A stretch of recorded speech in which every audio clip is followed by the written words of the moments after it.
예수 그리스도께서 죽음을 이기시고 오늘 부활하셨습니다. 예수님의 부활은 기독교 신앙에 있어서 가장 강력한 메시지입니다. 세상에서 죽은 것이 살아났다고 하는 것처럼 강력한 메시지가 어디에 있겠습니까? 예수님은 십자가의 죽음으로 끝나지 아니하시고 오늘 부활하셨습니다. 부활의 기쁜 소식을 접하면서 하나님 앞에 나와 예배드리는 저와 여러분 모두에게, 또 여러분의 가정과 여러분이 만나는 모든 사람들에게 하나님의 은혜와 축복이 충만히 임하시기를 축원합니다. 아멘. 예수님의 부활은 크게 두 가지의 의미가 있습니다. 하나는 우리도 죽은 뒤에 예수님처럼 부활한다는 것입니다. 아멘. 고린도전서 15장 20절에 그리스도께서 죽은 자 가운데서 다시 살아 잠자는 자들의 첫 열매가 되셨다고 했지요. 첫 열매라고 하는 것은 다음번에도 계속해서 열매가 맺어진다, 이런 뜻이잖아요. 예수님의 재림과 심판을 통해서 우리도 나중에 죽은 다음에 부활하여 영원히 살 것이다, 이런 의미가 있다는 말씀입니다. 부활이 주는 또 다른 의미는 이 땅에서도 부활의 생명이 주어진다는 것입니다. 부활이라고 하는 말은 다시 산다는 말이죠. 다시 산다라고 하는 건 생명이 있다는 증거입니다. 이 땅에서 살아갈 때에 하나님이 주시는 부활의 생명으로 능력 있고 탁월하게 하나님의 영광을 드러나면서 살아갈 수 있게 된다, 이 말씀입니다. 사람들은 생각하기에 호흡하고 있는 모든 사람들은 생명이 있는 것이 아니냐고 반문할지 모릅니다. 그러나 생명이 있다고 해서 모두가 살아있는 것은 아닙니다. 이 땅에서 살아있으면서도 죽어있는 사람이 얼마나 많은지 모릅니다. 사람답게 살지 못하고 어두움 가운데서 방황하는 사람들이 있습니다. 육신의 욕심에 이끌려서 육신이 좋아하는 일에 끌려 살아가는 사람들이 많이 있습니다. 이 세상이 전부인 줄 알고 살아가다가 하나님이 부르시면 그때서 정신 차리고 아쉬워하면서 살아가는 사람들이 얼마나 많은지 모릅니다. 부활의 생명을 소유하지 못한 사람들이 이 세상에 있다는 말씀입니다. 여러분, 어떻게 하면 이 땅에서 죽어있는 생명이 아닌 살아있는 생명으로 살아갈 수 있을까요? 어떻게 하면 부활의 생명을 누리면서 정말 한 번밖에 없는 삶을 근사하게 살아갈 수 있을까요? 오늘 본문을 통해서 진리를 깨닫고자 합니다. 예수님이 사랑하시는 가정의 나사로가 젊은 나이에 병에 걸렸지요. 나사로의 누이가 사람을 예수님께 보냅니다. 사랑하는 사람이 병들어 있다고 전하고 오라는 얘기입니다. 고쳐달라, 그 말이죠. 예수님은 죽을 병이 아니라 하나님의 영광을 드러낼 것이라고 말합니다. 걱정하지 말라, 그런 뜻입니다. 그리고는 바로 오셔야 되는데 예수님이 그곳에서 이틀을 더 계시면서 복음을 전하십니다. 멀리 떨어져 있는 것도 아닙니다. 오늘 성경에 보면 오리라고 했는데 오리는 2km잖아요. 그럼 한 1.2마일 정도, 아주 가까운 거리입니다. 금방 오실 수 있는 거리인데 이틀 동안 더 계시다가 나중에 옵니다.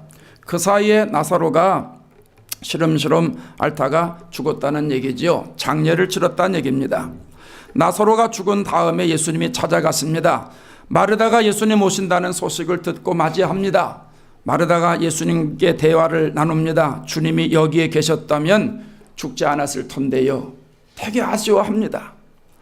주님이 여기 계셨더라면, 그때 오셨더라면 죽지 않았을 텐데 아쉬워합니다. 그러면서 이제라도 주님께서 하나님께 구하시면, 하나님께 기도하면 하나님이 주실 것을 나는 압니다. 믿음이 대단합니다. 예수님께서 하나님께 기도하면 하나님이 살리실 것이다, 이거 안다, 이런 얘기입니다. 그때 예수님이 나사로가 살아날 것이다, 염려하지 마라, 살아날 것이라고 말씀을 합니다. 그러니까 마르다가 하는 말이 마지막 때에 부활할 것을 내가 압니다. 주님 그렇게 말씀하지 않아도 마지막 날에 부활할 것을 내가 압니다. 그러니까 주님이 대화가 안 됩니다. 그러니까 이때 아주 강력한 메시지를 말씀하십니다. 오늘 25절에 나는 부활이요 생명이니 나를 믿는 자는 죽어도 살겠고 무릇 살아서 나를 믿는 자는 영원히 죽지 아니하리니 이것을 내가 믿느냐. 여러분, 오늘 예수님과 마르다와의 대화의 가운데서 조금 차이가 있는 것을 발견합니다. 대화가 안 됩니다. 대화가 되는 것 같은데 서로 초점이 다르다는 사실을 알게 됩니다. 그때 비로소 마르다의 영안이 열립니다. 27절에 주여 그러하외다. 주는 그리스도시요 세상에 오시는 하나님의 아들이신 줄 내가 믿나이다 대답합니다. 그리고 주님께서 무덤에 가셔서 나사로야 나오라 그러면서 그를 살리십니다. 오늘 우리는 본문에서 귀한 것을 깨닫게 됩니다. 부활의 생명은 믿어야 한다는 것입니다. 따라합시다. 부활 생명은 믿어야 소유한다. 마르다의 부활 신앙에 있어서 문제가 무엇이냐 하면 하나님의 역사를 아는 것으로 끝났다는 겁니다. 22절에 보면 나는 이제라도 주께서 무엇이든지 하나님께 구하시는 것을 하나님이 주실 줄 뭐지요? 아나이다. 24절에 가면 마르다가 이르되 마지막 날 부활 때에는 다시 살아날 줄을 내가 아나이다. 다 안다는 거예요. 여러분 아시듯이 예수님의 부활에 대해서 아는 것과 믿는 것에는 상당한 차이가 있다는 것을 우리는 발견하게 됩니다. 우리는 그동안 예수님의 부활에 대해서 많이 들었습니다. 수도 없이 들었습니다. 못된 신앙 가지고 있든지 어릴 때부터 교회를 다녔던 사람들이라면 1년에 수도 없이 예수님 부활하셨다고 하는 것, 예수님 부활 신앙을 우리가 소유해야 된다는 걸 수없이 들어왔습니다. 그리고선 부활 신앙에 대해서 다 아는 것처럼 우리가 생각합니다. 그런데 이것은 부활 신앙을 내가 소유한 것과는 조금 다르다 하는 얘기입니다. 제가 여러분에게 한번 물어볼까요? 여러분 예수님 부활을 믿으십니까? 예수님이 부활하셨다는 사실을 여러분 믿고 계십니까? 아멘 하시죠? 그 아멘이 주님이 요구하시는 아멘이 될 수 있기를 바랍니다. 그런데 간혹 보면 입으로는 아멘 했는데 그 아멘이 부활신앙을 아는 것으로 아멘하는 사람들이 많이 있다는 겁니다. 기독교 신앙은 아는 것으로 끝나지 않습니다. 여러분 기독교 신앙이 아는 것으로 끝나면 하나님의 역사는 이루어지지 않습니다. 마르다는 알고 있어요. 주님이 기도하면 하나님 역사하실 것 알고 있어요. 마지막 날에 부활 때에 다시 부활할 것이다 다 알고 있어요. 그런데 주님은 믿음을 강조하십니다. 주님이 믿음을 강조하세요. 내가 믿느냐? 내가 믿느냐? 성경에 보십시오. 예수님이 제자들에게 또 많은 무리들에게 하셨던 말씀이 뭐예요? 예수님이 어떨 때 역사하셨어요? 내가 나를 아느냐가 아니라 내가 나를 믿느냐 하는 거예요. 예수님은 믿음을 보셨어요. 마태복음 9장에 예수님께서 맹인의 집에 가셔서 뭐라고 그래요? 내가 능히 이 할 줄을 믿느냐? 아느냐가 아닙니다. 믿느냐 하는 거예요. 요한복음 20장에서 보지 못하고 믿는 자들은 복되다 하셨어요. 마태복음 9장에 가면 중풍병자를 친구들이 데리고 들어오는데 지붕 열고선 내리죠. 그때 주님이 뭐라고 그러셨어요? 그들의 믿음을 보시고 믿음을 보셨어요. 12회를 천리병으로 앓는 여인에게 뭐라고 그러세요? 내 믿음이 너를 구원했다고 그래요. 내 믿음이 너를 살렸다는 거예요. 마태복음 9장에 예수님이 눈먼 자들에게 눈을 만지시면서 뭐라고 그래요? 너희 믿음대로 되리라. 너희 믿음대로 되리라. 내 믿음이 크다. 내 믿음대로 되리라. 이스라엘 중에 이만한 믿음을 만나보지 못했다. 예수님은 믿음을 보셨어요. 얼마나 율법을 많이 알고 있느냐? 얼마나 율법을 조직적으로 체계적으로 알고 있느냐? 얼마나 율법을 많이 암송하고 있느냐? 오늘날 성경을 얼마나 많이 외우고 있느냐? 암송하고 있느냐? 체계적으로 배웠느냐? 예수님은 여기에 관심이 없어요. 오직 믿느냐 이거예요. 너에게 가졌던 그 생각 그대로 하나님이 역사하실 것이라고 믿느냐 하는 거예요. 그 믿음, 내가 나를 믿느냐? 의사가 환자의 환부만 보듯이 예수님은 사람들의 믿음만 보셨다는 사실입니다. 여러분 부활을 아는 것으로 끝나면 어떤 일이 일어날까요? 내가 부활을 지식적으로, 학문적으로, 성경적으로 아는 것으로 끝난다면 나에게 어떤 일이 일어날까요? 예수님의 제자들을 보면 예수님 부활하신 것을 지식적으로 알고 눈으로 보기까지 했는데 그들이 낙심합니다. 십자가에 달려서 부인할 때에 도망갔던 그 베드로, 죄책감 때문에 주님의 부활 소식을 들으면서도 불구하고 다시 피해서 어부 생활로 돌아갑니다. 그들은 예수님이 부활하셨다고 하는 이 소식을 사람들에게 전할 자신이 없었어요. 오히려 예수님이 부활하셨다는 소식을 전하다가 우리도 붙잡혀서 옥에 가서 수없이 매를 맞고 우리도 죽으면 어떻게 될 것인가, 오히려 두려웠던 거예요. 겁났던 거예요. 그들은 부활하신 주님을 만나고도 집 밖으로 나갈 용기가 없었습니다. 왜요? 알고만 있었기 때문에. 알고만 있었기 때문에. 여러분, 오늘 우리들도 마르다와 같은 신앙은 아닌지 생각해 보아야 됩니다. 사회가 발전하고 학문이 발달해 가면서 부활 신앙이 요즘은 점점 더 퇴색하고 있어요. 오늘날 많은 성도들이 부활을 말하고 부활을 전합니다. 예수님께서 십자가에 달려 돌아가셨다가 말씀대로 살아나셨습니다. 그걸 지식적으로 알고 있습니다. 몇 장 몇 절에 어떤 말씀이 있고 몇 장 몇 절에 어떤 말씀이 있다고 지식적으로 다 알고 있습니다. 그런데 그 진리를 지식적으로 알고 있다는 겁니다. 교리적으로 알고 있다는 겁니다. 부활을 이념적으로, 사상적으로, 지식적으로 알고 있다는 겁니다. 말로는 고백하지만 내 삶에서 주님이 부활하셨다고 하는 이 믿음, 부활신앙을 내가 소유했다고 하는 이 확신이 없다는 겁니다. 부활신앙을 입으로는 고백하지만 현실에 부닥치면 쉽게 무너져버리는 내 믿음, 이것이 오늘날 우리의 현실이 아닌가 생각합니다. 여러분은 어떠십니까? 마르다처럼 마지막 날에 주님이 천사장의 나팔소리와 함께 재림하시면 예수 믿는 모든 성도들이 다 부활할 것이라고 하는 사실을 지식적으로 알면서, 배워서 알면서, 성경에 나와 있기 때문에 내가 많이 들어서 알면서, 지금은 나사로가 죽은 것 같은 슬픔의 그 사실에 내 삶이 마치 나사로와 같은 삶이기 때문에 낙심하고 있는 것은 아닌지 생각해 봐야 됩니다.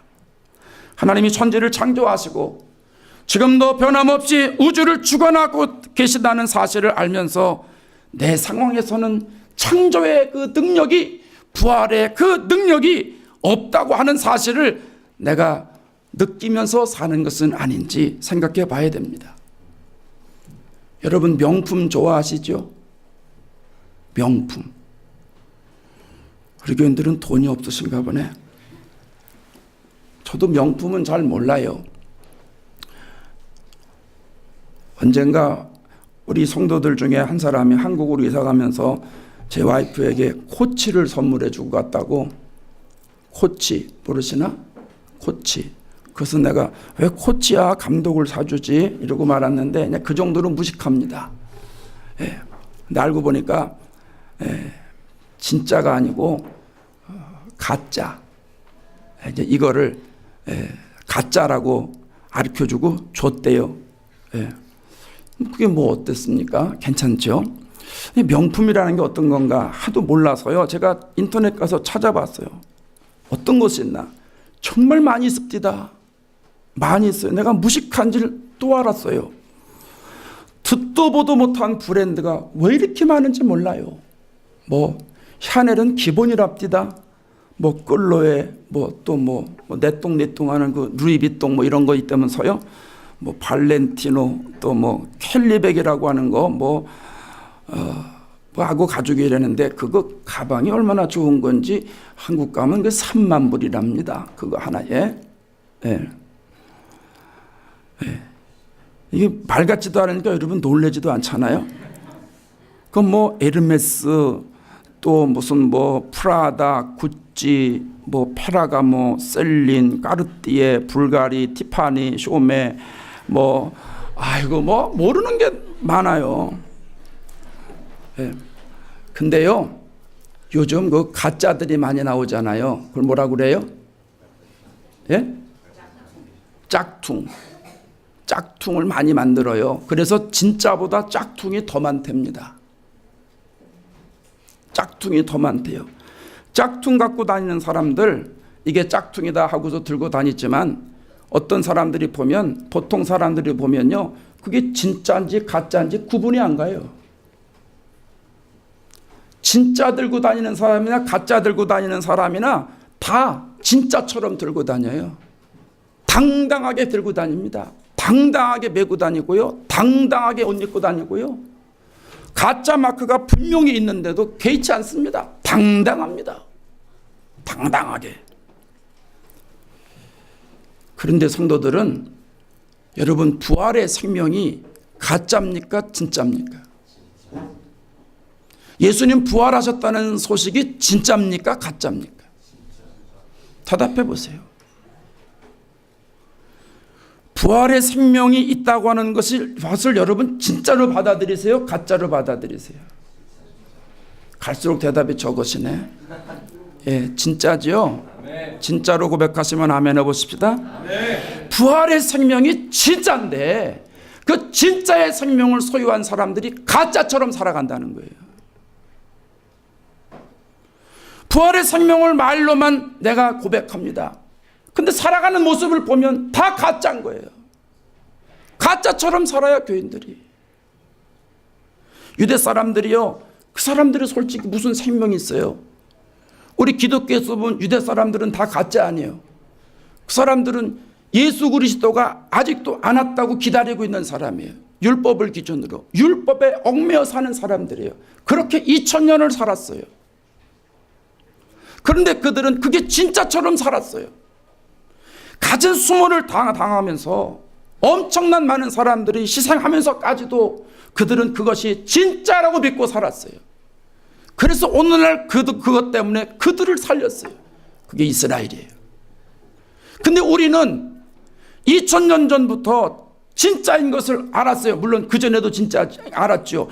예수님이 진짜라는 사실을 알고 우리를 위해서 이 땅에 오셨다는 걸 알고 주님이 십자가에 달려 돌아가셨다는 걸 알고 뿐만 아니라 그걸 받아들이고 믿고 내 죄를 십자가에 달려 돌아가시는 뿐만 아니라 다시 3일 만에 말씀하신 대로 부활하셨다는 사실을 우리가 믿고 있으면서 그게 진짜의 생명이 있다고 하는 사실을 받아들이면서도 예배 드릴 때만 진짜고 바깥에 나갈 땐 다 가짜로 살아갈 때가 많다는 얘기입니다. 진짜의 생명을 소유한 사람들이 왜 가짜처럼 살아가냐 하는 얘기입니다. 여러분, 누구든지 부활의 생명을 믿음으로 소유하게 되면 죽음이 생명으로 바꾸어지는 겁니다. 진짜를 소유했기 때문에 실패가 성공으로 변하는 겁니다. 악한 것이 선한 것으로 변화되는 거예요. 부활의 생명을 내가 옷 입으면 추한 것이 아름다운 것으로 회복되는 거예요. 아멘. 불안한 삶이 안전한 삶으로, 완전한 삶으로 바꾸어지는 거예요. 아멘. 방황하는 사람들이 안정을 찾는 거예요. 시냇가에 심은 나무가 시절을 쫓아 열매를 맺는 삶을 살아가는 겁니다. 어떠한 환경과 고난과 역경 가운데서도 그걸 이겨나갈 수 있는 힘이 나에게 있는 것입니다. 아멘. 예수의 생명을 소유했기 때문에, 부활의 생명을 소유했기 때문입니다. 아멘. 로마 시대의 초대교인들이 네로 황제의 박해로 인해서 카타콤베라고 하는 지하굴에 들어가서 살게 됩니다. 카타콤베가 만들어진 곳은 땅이 응해질이라고 하는 땅인데 손으로도 팔 수 있을 정도로 쉽게 파집니다. 그래서 그걸 파서 바깥으로 내보내면 공기가 들어가면서 그게 점차적으로 딱딱하게 굳어집니다. 저도 한 20년 전에 카타콤베를 들어갔다 왔는데 들어가 보니까 굴이고요. 양쪽 옆으로 이 무덤이 있습니다. 시체를 둘 수 있도록 어떤 데는 3층, 4층, 5층으로 돼 있고 자는 데도 있고 또 예배 드리는 데도 있고 회의하는 데도 있고 그 안에 모든 것들이 다 돼 있어요. 어떤 사람들은 거기서 태어나서 거기서 살다가 거기서 죽은 사람도 수없이 많습니다.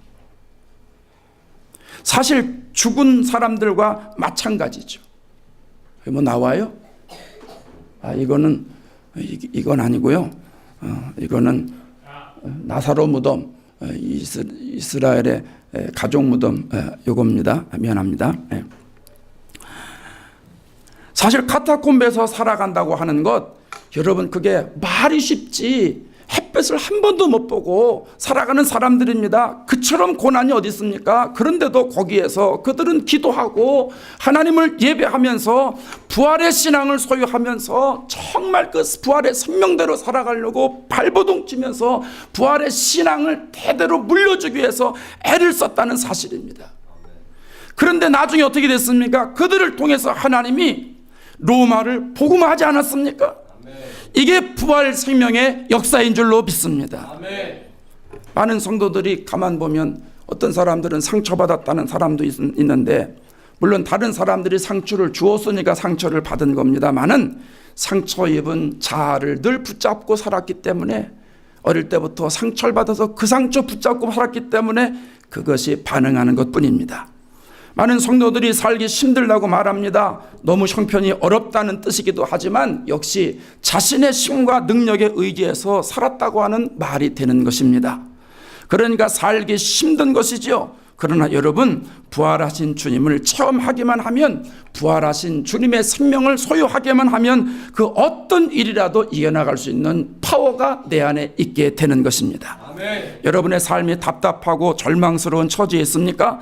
여러분의 삶이 어둠의 권세와 사망의 권세에 눌려 지내고 있는 분이 있습니까? 오늘 우리가 거기에서 이겨나갈 수 있는 비결은 단 하나입니다. 예수님과 함께 십자가에 내가 이미 죽었다는 사실을 믿음으로 받아들이고 주님이 부활하셨다는 사실을 믿음으로 받아들이는 것입니다. 아멘. 내가 아는 것이 아니라 받아들이는 거예요. 믿음으로 소유하는 거예요. 그것만이 우리의 영혼이 사는 길이고 내 가정이 사는 길이고 우리 인생에서 하나님의 역사가 일어나는 길인 줄로 믿습니다. 아멘. 그렇기 때문에 부활신앙을 가진 사람에게는 어떤 처지에서도 충만한 기쁨이 있는 겁니다. 마음속에 샘솟는 기쁨이 있는 겁니다. 왜냐하면 예수 그리스도의 부활의 생명을 소유했기 때문입니다. 오늘 예배드리는 저와 여러분에게 이러한 부활의 기쁨의 충만한 소식이 넘치기를 바랍니다. 야고보서 1장 2절에 가면 형제들아 너희가 여러 가지 시험을 당하거든 온전히 기쁘게 여기라 이렇게 권면합니다. 말도 안 되는 얘기죠. 여러 가지 시험 만나는데 어떻게 기뻐할 수 있어요? 고난받고 좌절하죠. 낙심하죠. 그런데 어떻게 이기라는 거예요? 예수님의 부활 생명을 소유하면 그 고난도 이겨나갈 수 있다는 거예요. 아멘. 어려운 일이 닥치면 사람들이 어떻게 반응합니까? 두 가지로 반응합니다. 첫째는 괴로워서 힘들어서 또 왔구나, 또 왔네, 어떡하나 절망하고 탄식합니다. 두 번째는 주님께서 뜻이 있다는 것을 믿고 기뻐합니다. 또 왔구나, 다른 기회가 또 있구나, 하나님이 나에게 다른 길을 열어주시는가 보구나 믿음으로 받아들입니다. 여러분은 어느 쪽입니까? 괴로울 때 괴로워하고 기쁠 때 기뻐한다면 부활의 생명을 소유했다는 증거가 어디에 있겠습니까? 마태복음 7장에서 열매로 나무를 안다고 하시면서 좋은 나무마다 아름다운 열매를 맺고 못된 나무가 나쁜 열매를 맺는다고 했습니다. 부활의 생명을 믿음으로 소유했다면 우리의 삶에서 부활의 열매가 맺어져야 합니다. 부활하신 예수님 안에 내가 있다면 요한복음 15장의 말씀처럼 저절로 내 삶에서 부활의 열매가 맺어져야 하는 것입니다. 아멘. 여러분, 예수님은 생명을 주시는 분입니다. 마르다는 예수님이 기도해 주셨더라면 우리 오빠가 죽지 않았을 것이라고 이야기하지만 여러분, 주님은 병든 자를 위해서 위로해 주시기 위해서 기도하시는 분이 아닙니다. 우리의 환난과 어려움 가운데 위로해 주시는 분이 아닙니다. 예수님은 생명을 주시는 분입니다. 근본적인 문제를 해결해 주시는 분입니다. 아멘. 나사로가 비록 죽어서 몸이 썩어버렸다 할지라도 예수님이 오셔서 그를 해결해 주시잖아요. 아멘. 나사로에겐 죽어있는 것이 문제가 되지만 주님에게는 문제가 안 되는 겁니다. 지금도 주님은 수많은 죽음에서 우리를 살려내고 계십니다. 죽을 병에서 우리를 살려내시고 불의에서 우리를 살려내시고 가진 재앙에서 살려내시고 많은 불의한 일에서 우리를 살려내시는 분이 주님이십니다. 부활하신 주님이십니다. 그 부활의 주님의 생명을 믿음으로 소유하시는 이 시간 되기를 바랍니다. 아무리 절망적이라고 해도 아무리 소망이 없다 할지라도 주님께서는 우리를 아세요. 우리를 살리기 위해서 다시 부활하시는 거예요. 생명의 주관자가 예수님인데 생명의 주관자가 하시는 말씀을 그 누가 가로막습니까? 생명으로 다시 부활하신 그 주님이 너무나 절망적인 상태에 있다 할지라도 나사로는 죽었지 않습니까? 죽은 지 나흘이나 되지 않습니까? 냄새나서 절박한 상황입니다. 비전이 없습니다. 그럼에도 주님은 나사로를 살려주셨어요. 아멘. 마찬가지로 오늘 우리들이 나사로와 같은 절망적인 상황이라 할지라도 주님을 믿고 의지하고 나아가면 주님이 우리들에게 소망을 주시고 생명을 주시는 거예요. 아멘. 오늘 나사로만 부르시는 게 아니에요. 오늘 예배드리는 저와 여러분을 주님이 부르고 계십니다. 아멘. 우리 모두는 나사로를 다 살리신 예수님의 음성을 들어야 됩니다. 부활하셔서 우리에게 찾아오십니다. 내가 나를 믿느냐? 내가 나를 믿느냐? 믿는 사람에게는 하나님께서 생명의 역사를 일으켜 주시는 것입니다. 오늘은 예수님이 부활하신 날입니다. 사망 권세를 이기시고 부활하신 날입니다. 사방으로 우겨쌈을 당하고 계신 분 계십니까? 고난 중에 계신 분 있습니까? 신앙생활에 영적인 생명이 없는 분 있습니까? 믿음의 열정이 식어져서 껍데기만 남는 분 있습니까? 예배드려도 감동이 없고 기도해도 영적인 터치가 없고 입술만 움직이고 찬양을 해도 뜨거움이 없는 분 있습니까? 경건의 모양은 있으나 경건의 능력이 없는 분 있습니까? 걱정하지 마십시오. 걱정하지 마십시오. 예수님의 부활을 믿으시면 됩니다. 아멘. 오늘 아침에 말씀하신 대로 다시 살아 죽은 잠자는 자들의 첫 열매가 되신 예수 그리스도의 부활을 여러분이 믿으시면 됩니다. 아멘. 여러분이 믿음으로 받아들이면 부활의 생명이신 주님의 생명이 오늘 우리들에게 그대로 들어와서 내 삶을 회복시키고 내 믿음을 회복시키고 내 열정을 회복시키고 내 예배를 회복시키고 내 가정과 관계와 사업과 어떠한 일을 할지라도 다 회복시키는 역사가 있는 줄로 믿습니다. 아멘. 부활의 생명으로 인해서 이 기막히게 놀라운 축복된 삶을 다 살아나시는 저와 여러분 되시기를 주의 이름으로 축원합니다.